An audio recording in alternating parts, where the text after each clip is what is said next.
Ovdi petit surimi, aujourd'hui on se retrouve dans une nouvelle vidéo, on va parler manga et on va parler des titres de 2020 qu'il ne fallait pas manquer. Allez, c'est parti!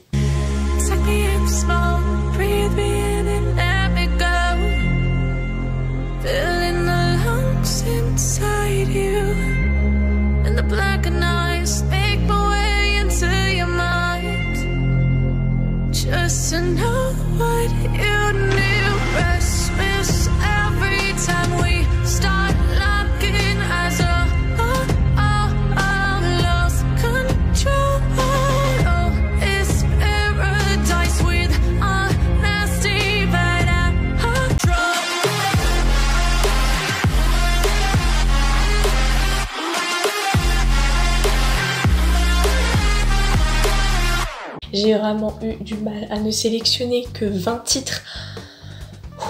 Ça a été chaud. On commence avec Black Shadow, un petit shonen des familles aux éditions Pika. Ça nous parle du royaume d'Avista qui est gouverné par 12 grands généraux et éminents sorciers qui se nomment les paladins.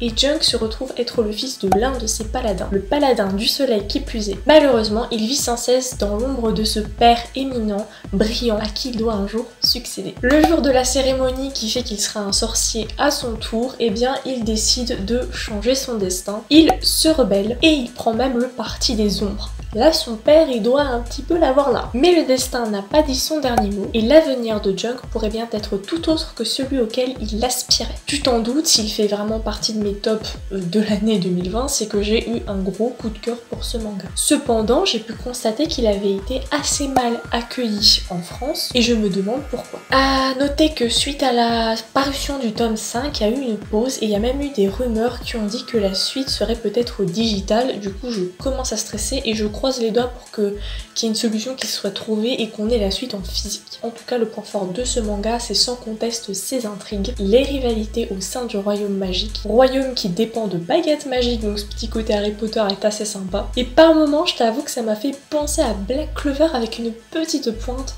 de Fairy Tail, et non déplaise à la racaille, Fairy Tail c'est la vie. Je réponds là à ceux qui étaient sur Twitter et qui avaient dit que c'était nul. Enfin, avec ce titre, il est important de souligner que les personnages féminins sont géniaux, genre vraiment elles ne sont pas du tout hyper sexualisées. Franchement, alléluia, je commence à en avoir marre de voir tout le temps des meufs avec des gros boobs en mode voilà, on fait des scènes cheloues de fanservice. Moi j'adore le ecchi, mais je t'avoue qu'à un moment quand t'as du fanservice redondant dans un shonen, ça m'énerve. Il y a une dimension psychologique quant au fait de trouver sa place dans la société et moi j'adore quand il y a des dimensions psychologiques. Enfin, même si ça se voit peut-être pas trop, je suis extrêmement fan de shonen, hein. C'est ce que je préfère le plus, avec notamment les ecchi. The Unwanted Undead Adventurer, ils auraient pu faire un titre encore plus compliqué à dire. C'est l'histoire de Lent, un aventurier mort-vivant. Attends, tu dois te dire qu'est-ce qui se passe, retour en arrière. Cela fait maintenant 10 ans que Lent veut devenir aventurier, mais celui-ci stagne malheureusement au rang inférieur et donc il va se contenter de ses maigres revenus de reseller. Un jour qu'il se rend dans le donjon de la Lune d'eau pour faire ce qu'il fait habituellement, c'est-à-dire prendre des objets afin de les revendre, il tombe nez à nez avec un dragon qui n'aurait jamais dû se retrouver là puisque les dragons sont des êtres puissants et donc ils vont pas en général aux étages inférieurs des donjons. Et bref, il se fait dévorer. Pourtant, il se réveille dans un autre monde sous la forme d'un slime et... Attends, là je me trompe carrément de manga en fait. Il se réveille dans un autre monde sous la forme d'un démon squelette. Désorienté, il réussit à se souvenir d'une petite technique que lui avait enseignée une de ses amies et il maîtrise l'évolution substantielle. En fait, c'est une technique qui consiste à prendre la puissance et l'apparence des monstres qu'il a vaincus. Ah mais c'est pas To Your Eternity ça? En tout cas, lui qui voulait devenir un héros, il se retrouve du côté des méchants et ce manga est tout simplement sa quête pour passer d'une étape à l'autre de son évolution et se rapprocher de la forme humaine. Parce qu'en fait c'est un squelette, après plus il vainc des monstres, plus il a de la puissance, après il devient une ghoul et ensuite devenir un vampire et les vampires, voilà, ils ont l'apparence humaine, juste ils mangent pas comme les autres. Et voilà, je pense que ce titre est le plus original de la sélection de cette vidéo. L'histoire elle est prenante, elle est bien rythmée, vraiment fonce le lire. On change un peu de registre avec Nos temps contraires. Je ne te laisserai pas mourir. Voilà, c'est des titres un petit peu à l'eau de rose, mais aussi qui font réfléchir.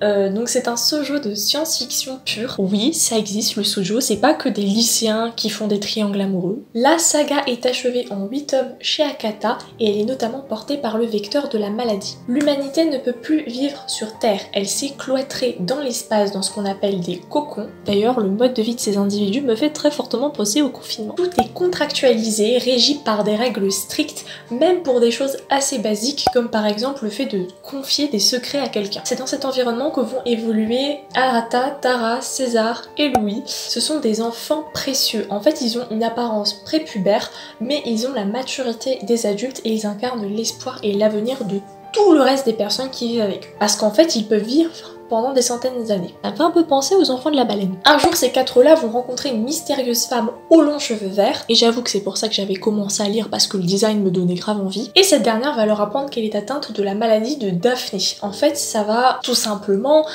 faire basculer leur destin à tout jamais, puisque c'est une maladie qui condamne les enfants à mourir aux alentours de 16 ans. Donc, il y a des gosses qui vivent des centaines d'années, et des gosses qui meurent à 16 ans, donc qui n'ont pas vécu leur vie. Honnêtement, je ne m'attendais pas du tout à être conquise par ce manga. Je me suis dit, oh, c'est des dessins sympas, c'est une histoire sympa, mais voilà, sans plus. Et tu t'en doutes, j'ai eu un énorme coup de cœur. Ce qui m'a plu, c'est vraiment la volonté de rapprocher en fait un shoujo d'un raisonnement scientifique, en fait d'une volonté scientifique, tout en posant des dilemmes éthiques quant à l'évolution bipartite de la société. Donc, c'est-à-dire d'un côté les exceptionnels qui vivent des années, des centaines d'années, et les lambda qui vont même mourir plus tôt en fait. Il est vrai que ce sont des thèmes assez durs et donc que ça pourrait en rebuter quelqu'un, comme par exemple ma petite sœur qui est pas du tout fan de ce genre de type de science-fiction, notamment avec le florilège de vocabulaire scientifique qu'il y a dans ce manga. Dernier argument mais pas des moindres, l'intrigue est vraiment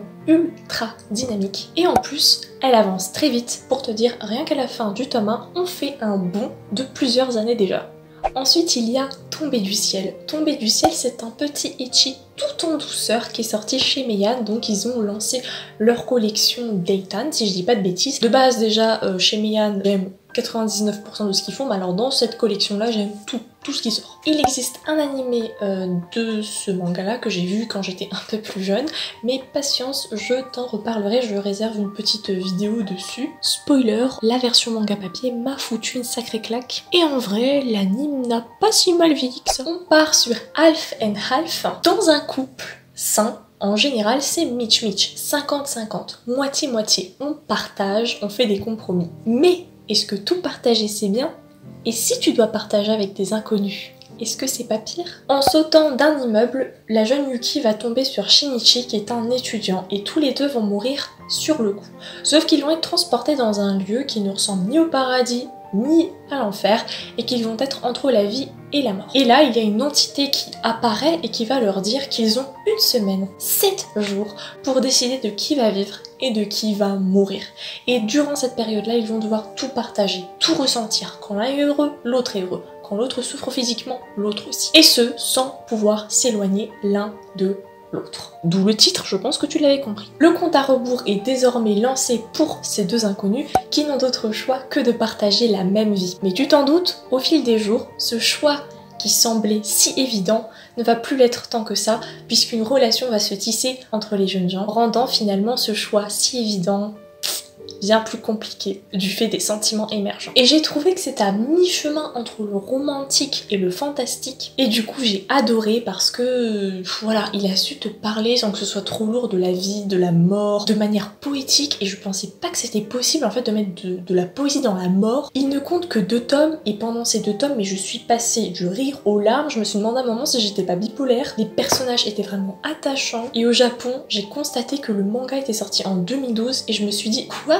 Pourquoi ils ont mis 6 ans à le faire venir chez nous? Mais c'est une pépite. Bah c'est pareil, hein, Elfenlied, ils ont mis 30 ans pour le faire venir chez nous. Finalement il est là, je suis joie. Par contre, ne faites pas ça pour Horimiya, je vous en prie. Ne mettez pas 10 ans pour sortir cette pépite en France. Je force un peu à force de dire Horimiya à chaque vidéo.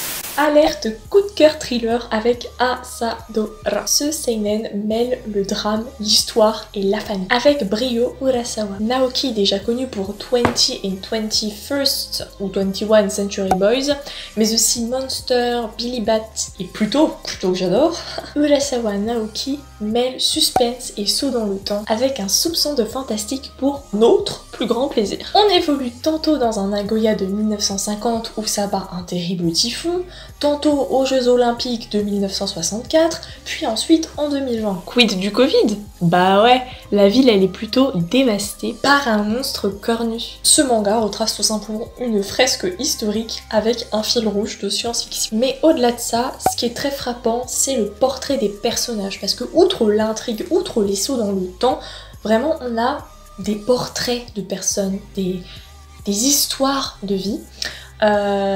Et puis la qualité de l'écriture, waouh, c'est dingue, c'est dingue. Et puis peu importe l'époque, chaque personnage sont amenés à vivre des choses assez dures, assez compliquées, et on sent que l'auteur il a réfléchi à ses personnages et qu'il a mis beaucoup de passion, beaucoup de temps, beaucoup d'amour à écrire ses personnages, ça se ressent et ça fait que l'histoire est encore meilleure. Je pense notamment à la petite Asa qui la veille du typhon court chercher de l'aide pour sa mère qui vient d'accoucher et qui va tomber sur un ex-soldat qui malheureusement a été laissé pour compte à la fin de la guerre et qui tente tant bien que mal de survivre. Et voilà, j'ai bien aimé ce parallélisme, ce pan de l'histoire un petit peu oublié, genre les heures sombres qui sont vécues par le Japon après la guerre. Voilà, on n'en parle pas trop souvent, vraiment, on parle que des trucs qui sont stylés à voir. Donc ce manga m'a permis de me plonger dans une partie de l'histoire assez méconnue mais que j'aime beaucoup, qui est assez dure mais très intéressante. J'ai beaucoup relativisé les petits bobos de la vie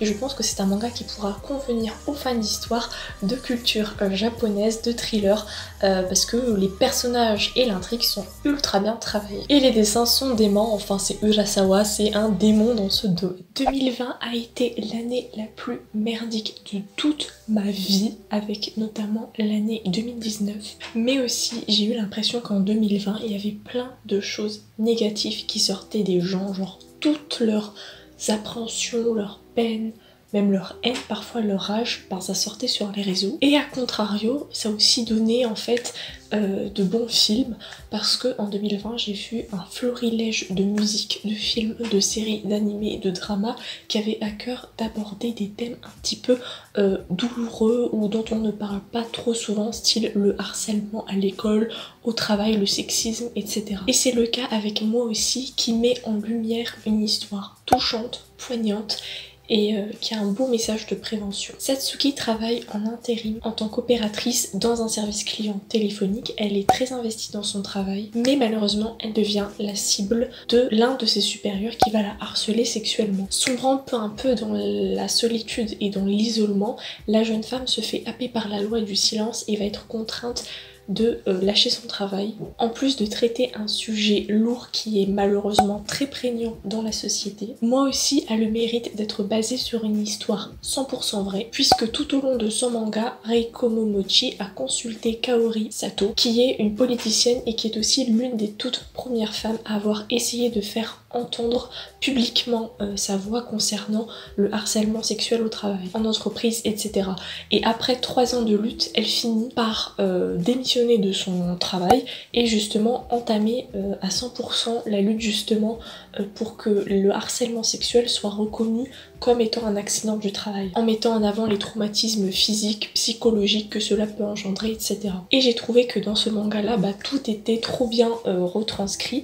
Honnêtement, je pensais le garder pour ma vidéo harcèlement, mais comme j'ai déjà plein de titres à vous présenter dedans et que j'ai eu un gros coup de cœur pour moi aussi, je me suis dit que j'allais vous en parler tout de suite dans celle-ci. Ensuite on va aller sur un thème un peu plus joyeux, on va parler de Hiruma à l'école des démons, qui en fait nous parle de Hiruma, le petit-fils adoptif d'un démon excentrique qui est très puissant et qui voulait un descendant, donc il a adopté Hiruma.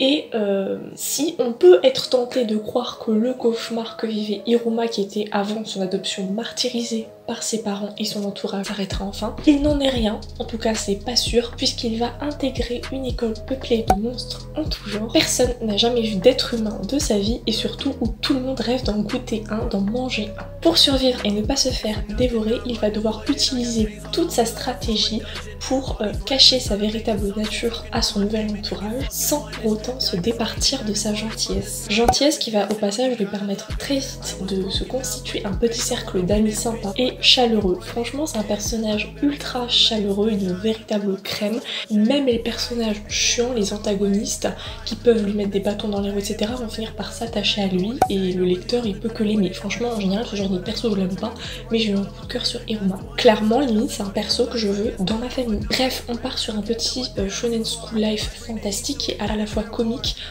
entre les démons qui le défient en duel, les succubes extravagantes qui est aussi à la fois vitaminée avec les épreuves scolaires périlleuses. C'est l'heure du duel. C'est l'heure du duel. Il existe également un animé, je crois qu'il y a 2 saisons en tout. Moi perso j'ai vu que la première sur Wakanim et j'ai eu un gros coup de cœur. Je pense que je la reverrai cet été pour embrayer sur la 2. J'avoue que j'ai quand même un gros kiff sur le format papier. D'ailleurs la fiche promotionnelle me fait énormément penser à Yugi dans Yu-Gi-Oh! C'est l'heure du duel. J'aime beaucoup cette histoire, surtout je m'en lasse pas, surtout avec ce petit côté magique, Harry Potter et aussi les scènes d'action très shonen qui sont un pur régal. Ensuite il y a eu La Petite Faiseuse de Livres qui est un isekai chez Ototo, mais je t'en parlerai très bientôt, mais il fallait que je le mette parce que c'est vraiment un des coups de cœur de l'année 2020, mais je vais lui dédier une vidéo. Ensuite il y a The Quintessential Quintuplet. Je t'avoue que quand j'ai écrit le script j'étais ultra emballée, mais maintenant je suis saoulée parce que mon darling n'arrête pas de me harceler parce qu'il a vu l'animé les 2 saisons, il attend la 3 avec impatience, il est tout fou, enfin vraiment c'est un gros coup de cœur pour lui. Moi j'ai commencé à investir dans les mangas, ne faites pas attention à ma bouteille complètement pétée. Je m'étendrai pas trop sur le sujet étant donné que j'ai déjà parlé de ce manga là dans une vidéo de mon collègue Ibi Otaku, voilà donc je vous mettrai le lien. Mais pour résumer c'est un lycéen brillant mais fauché qui va tant bien que mal rapporter de l'argent à la maison puisqu'il va avoir un poste de professeur particulier pour des sœurs.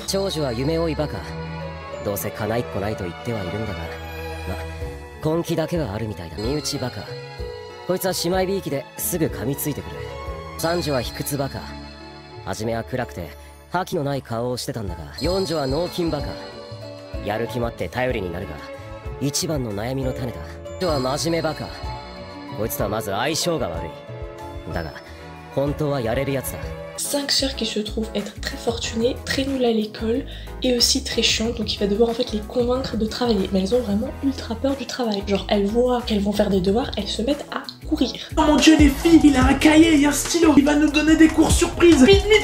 Mais dès le départ, on nous dit qu'il va se marier avec l'une d'elles, donc en plus de voir en fait comment ils vont évoluer, comment il va devenir pote avec les sœurs, etc. et les aider à avancer dans leur vie, on va essayer de deviner qui est la sœur. Moi je sais déjà qui c'est depuis les premières pages, les premières secondes et sans les spoils d'internet. Bref, une chose est sûre, ce manga m'a tenu en haleine, je l'aime vraiment énormément. Je trouve le côté harem ultra bien géré, l'animation est trop belle, en plus ils ont changé de studio pour la seconde saison. Il y a des choses qui me dérangent, mais par exemple le chara-design de Futaro, je l'aime beaucoup trop, je le trouve mieux dans la seconde saison. Je suis tellement fan que j'ai précommandé les figurines, d'ailleurs n'hésitez pas à aller sur mon Twitter, je mets tout en barre d'infos, mais en fait je fais des frais de figurines et dedans j'ai mis les figurines des sœurs Nakano, etc. avec les prix, des liens où vous pouvez les acheter pas trop cher, etc. Et j'ai même une serviette de bain que je vous avais montré sur Instagram. Ensuite il y a JK Haru, c'est chez Meian, j'en ai parlé déjà à plusieurs reprises sur les réseaux sociaux et dans une vidéo What's New. J'ai tout de suite été attirée par la thématique originale du manga puisque ça nous parle de Haru, une lycéenne lambda qui va voir sa vie basculer du jour au lendemain lorsqu'elle va se réveiller dans un monde qui n'est pas le sien et elle va rapidement comprendre à ses dépens que dans ce monde-là, il est absolument pas bon d'être une femme, il n'y a que 3 options qui s'offrent à elle: être esclave, no way, être prêtresse, no way, ou alors être prostituée.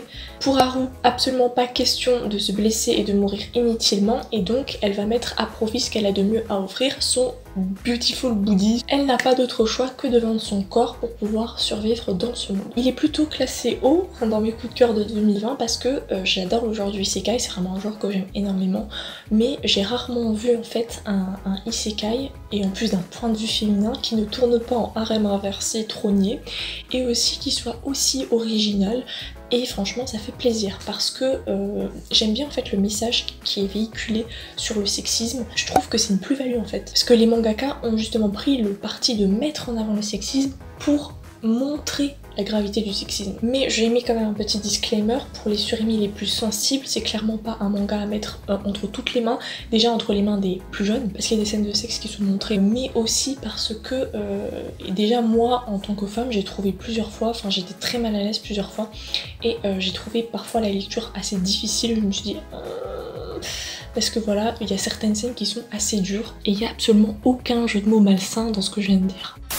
Ensuite il y a Gannibal, encore une sortie de chez Meian. Alors qu'il vient tout juste d'être affecté à Kuge, un petit village du fin fond de la campagne, l'agent de police Daigo va se retrouver nez à nez avec un cadavre qui est complètement défiguré. Non, nous ne sommes pas dans Riverdale. Les locaux ont une théorie et ils disent que le malheureux a été attaqué par un ours. Sauf que Daigo retrouve une trace de morsure humaine sur le cadavre. Et là, il se demande si c'est pas autre chose qu'un ours, sachant qu'il y a des rumeurs qui circulent dans le village. Et franchement, Meian a tapé fort avec ce titre parce que franchement, il y a une tension, il y a ce côté huis clos que j'aime beaucoup mais qui ne plaît pas forcément à tout le monde. Il y a le côté, il y a vraiment un climat de stress permanent, de folie, et ça monte crescendo au fil des pages. Enfin franchement, moi j'ai eu un gros coup de cœur. Limite, j'avais l'impression de voir un film thriller, et j'adore les thrillers, et les dessins sont juste ouf. Ensuite, il y a Dans le sens du vent nord-nord-ouest, donc c'est un seinen qui est publié chez Soleil Manga, et il est sorti au Japon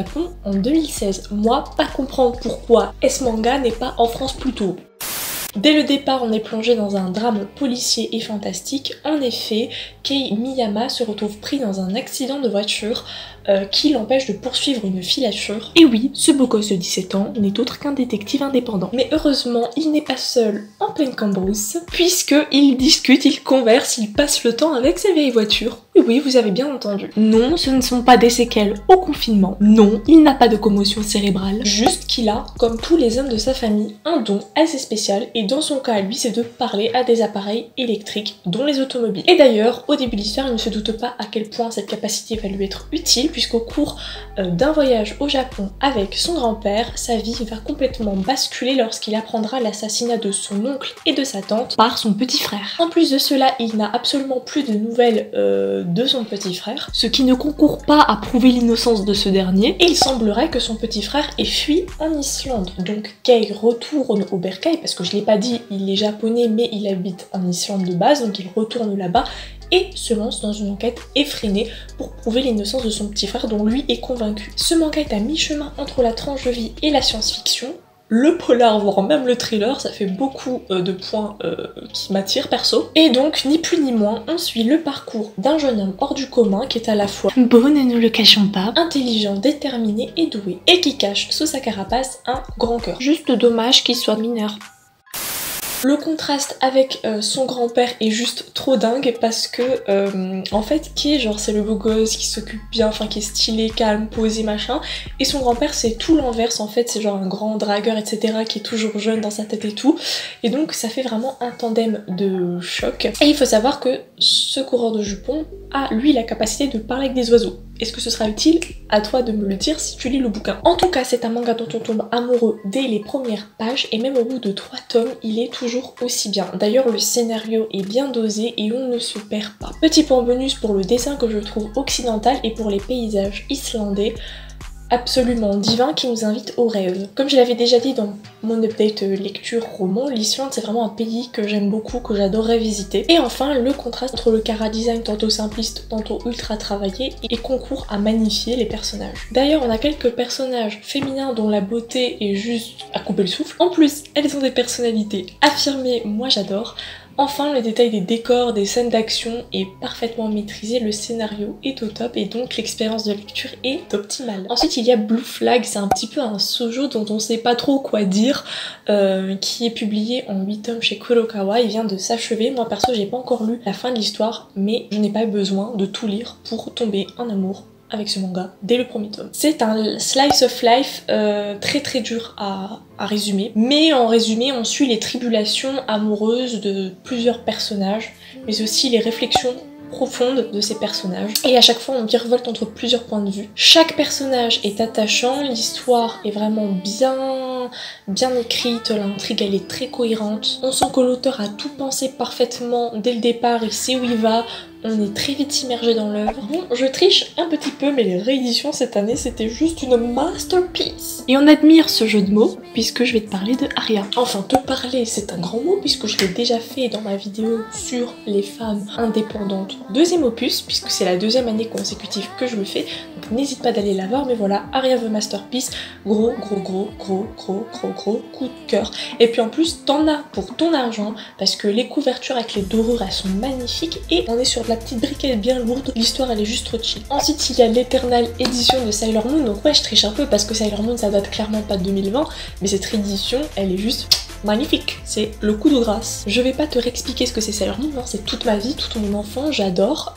Et puis je prévois des vidéos sur le sujet parce que l'univers de Sailor Moon, it's my life. Oh. Mets-toi en commentaire et tu peux me dire quelle est ta Sailor préférée et celle à qui tu penses ressembler le plus. Moi par exemple, ma préférée c'est Sailor Jupiter et un petit peu Sailor Venus, mais sur les tests internet, quand j'étais petite j'obtenais Sailor Mercury, la bleue, et maintenant j'obtiens Sailor Mars et je suis effectivement d'accord. Par contre si je devais en pécho une, je pense que ce serait Sailor Neptune. Ensuite il y a Vampire Dormitory, shoujo coup de cœur en 2020. En même temps c'est du Ematoyama, moi c'est une de mes mangakas préférées, une des premières par lesquelles j'ai commencé. Est-ce que mon avis est objectif? Clairement pas. Est-ce que quelqu'un en a à foutre? Non plus, mais je le dis quand même. Ça nous parle de Mito qui est orpheline et qui survit dans la rue, travestie en garçon à l'insu de tous. Alors le jour où elle perd son emploi, son univers s'effondre et c'est alors que surgit Luca qui est un vampire noble etc. qui lui propose de l'héberger dans son pensionnat contre un don de sang régulier, et elle du coup elle dit oui. Malheureusement comme elle a jamais connu l'amour, son sang est absolument infect et Luca lui se dit bah je vais pas boire du sang pourri toute ma vie, donc il essaye de la faire tomber amoureuse de lui, de remédier à ce problème de sang pourri sans savoir que Mito est une fille. Là les fans de Yaoi en sueur. Du coup ce prénom s'il vous plaît il est juste parfait en fait parce que elle est un peu mythomane quand même. Cette fois, Ematoyama elle revient avec un shoujo romantique, fantastique, palpitant aux tendances boys love, même si on est d'accord, ça part sur un malentendu, mais franchement je me suis tapé des barres tellement il y avait des quiproquos comme je les aime, et puis il y avait des révélations aussi, et ça m'a vraiment touchée à ma fibre de Fuzoshi vu que je suis fan de boys love. Enfin, les dessins sont très cute, et puis qui n'aime pas les vampires sexy? Hey sexy.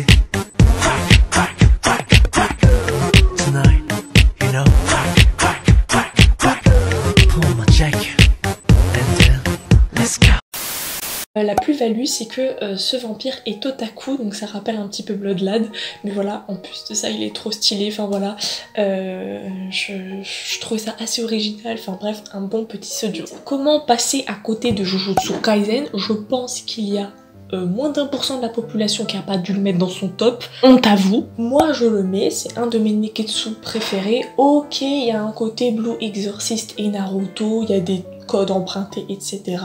Mais franchement génial. Génial, animé époustouflant, le manga. Oui je fais des bisous comme ça, et alors? On suit Yuji qui est un lycéen membre du club de spiritisme qui malgré lui va découvrir la sombre existence des fantômes et va être amené à ingérer une relique puissante en tentant de délivrer ses amis. Étant possédé, il est condamné à mort par l'organisation des exorcistes, mais il va se voir accorder un sursis s'il aide les exorcistes à récupérer tous les doigts, et pour cela il va devoir intégrer l'école d'exorcisme et se former. En tout cas en tant que grosse fan de shonen, je le dis assez rarement mais c'est vraiment le genre que je préfère, je ne pouvais pas faire autrement qu'être séduite par ce bestiaire de monstre assoiffé de sang, ses multiples combats épiques et magiques, et Gojo, Gojo. 大丈夫だ。僕最強だ。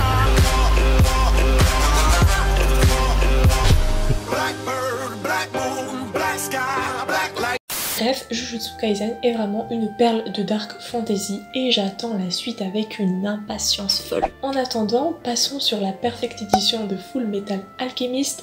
Je remercie très fortement les éditions Kurokawa de m'avoir envoyé les premiers tomes. Je suis juste conquise tant par l'histoire mais aussi par le travail du produit lui-même parce que il faut quand même le reconnaître, les couvertures sont juste trop belles, la qualité du papier quand on prend en main c'est grand donc on a plus de visibilité quand on lit, on est plus à l'aise, etc. Et puis aussi il faut quand même savoir que Full Metal Alchemist c'est mon tout premier animé avec Senseiya, puis il y en a d'autres mais un jour peut-être que je t'en reparlerai plus en détail, et c'est aussi mon tout premier manga que j'ai lu grâce à mon cousin quand il y avait l'ancienne version avec les petits trucs noirs et tout, voilà. Et pour finir, c'est aussi l'animé qui m'a sauvée pendant le bac, peut-être que j'en reparlerai aussi. Et j'adore cette version, elle est juste trop bien, bien travaillée, etc. Pour une fan comme moi, quand je les ai reçus, j'étais joie, vraiment très très joie. Enfin bref, gros coup de cœur. Et ensuite on passe nullement sans aucun étonnement avec Spy X Family qui est quand même arrivé à la 9ème place du Top Oricon de 2020, qui nous plonge aux côtés de Twilight, le plus grand espion du monde, qui pour le besoin d'une mission de la plus haute importance va devoir se créer une famille de toutes pièces pour s'introduire dans la plus prestigieuse école de l'aristocratie. Mais évidemment, il va y avoir un petit twist, un petit couac, puisqu'il va adopter une petite fille et se mettre en couple avec une jeune femme timide sans que ce 07 nippon se doute que sa fille est en vérité télépathe et que sa femme est une redoutable tueuse à gages. Ce trio atypique va donc devoir composer pour passer inaperçu tout en découvrant les vraies valeurs d'une famille unie et aimante. Et le pitch de base est extrêmement simple mais bien ficelé. C'est vraiment une comédie d'espionnage haut en couleur ultra attachante. Elle est en cours avec 6 tomes, je l'aime et j'espère avec impatience un animé. Sur ce, cette vidéo est à présent terminée. J'espère qu'elle t'aura plu. Si c'est le cas, n'hésite pas à mettre un petit pouce bleu, à t'abonner, ça me ferait vraiment très plaisir, et à me dire quels ont été tes titres préférés de l'année 2020. Sur ce, passe une bonne journée, passe une bonne soirée. Jana!